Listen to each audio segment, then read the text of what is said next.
শনিবার থেকেই Canada, Mexico এবং চীনের বিরুদ্ধে অতিরিক্ত শুল্ক আরোপ করছেন যুক্তরাষ্ট্রের প্রেসিডেন্ট ডোনাল্ড ট্রাম্প।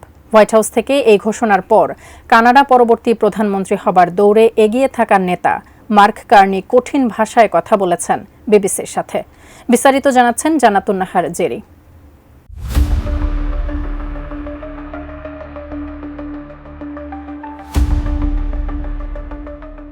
হোয়াইট হাউসের পক্ষ থেকে জানানো হয়েছে, মেক্সিকো ও কানাডার উপর 25% এবং চীনের উপর 10% শুল্ক আরোপ করা হবে। প্রেসিডেন্ট ট্রাম্পের বাণিজ্যিক যুদ্ধের ভয়ে ভীত নয় কানাডা।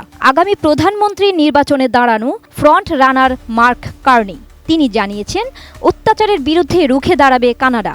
বিবিসি নিউজ নাইটের এক সাক্ষাৎকারে 59 বছর বয়সী কার্নি বলেন, যুক্তরাষ্ট্রের শুল্কের প্রতিটি ডলারের সঙ্গে ডলার মিশিয়ে দেখবে কানাডা। উল্লেখ্য, মার্ক কার্নি বর্তমান ক্ষমতাসীন দল লিবারেল পার্টির অন্যতম নেতা।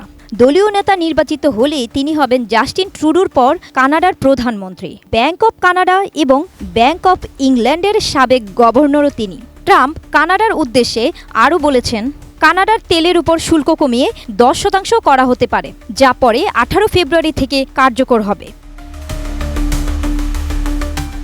সঠিক প্যাড আর সঠিক তথ্য দিয়ে এসব সামলে নিব এক হয়ে। Monalisa sanitary napkin. এখানেই থেমে থাকেননি ট্রাম্প। তিনি বলেছেন, ভবিষ্যতে ইউরোপিয়ান ইউনিয়নের বিরুদ্ধেও অতিরিক্ত শুল্ক আরোপের পরিকল্পনা আছে তার। কারণ তিনি মনে করেন এই ব্লকটি যুক্তরাষ্ট্রকে সঠিকভাবে মূল্যায়ন করেননি।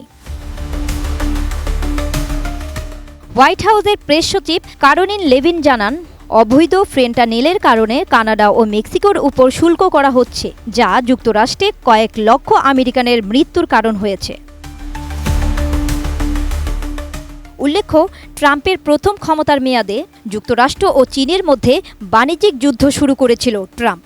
সুইজারল্যান্ডের দাভোসে বিশ্ব বাণিজ্য ফোরামে চীনের উপপ্রধানমন্ত্রী ডিং সুয়েসিয়াং বলেছেন, তার দেশ বাণিজ্যিক উত্তেজনায় একটি সমাধান চায়। একই সঙ্গে তিনি আমদানি বৃদ্ধিরও আশ্বাস দেন।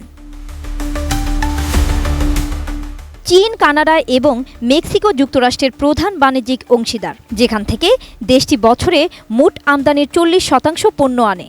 নতুন এই শুল্কগুলো একটি বড় বাণিজ্য যুদ্ধ শুরু করতে পারে এবং যাতে করে মার্কিন বাজারে আবারও পণ্যমূল্য বৃদ্ধির আশঙ্কা তৈরি করেছে। জান্নাতুন নাহার জেরি, এটিএন নিউজ।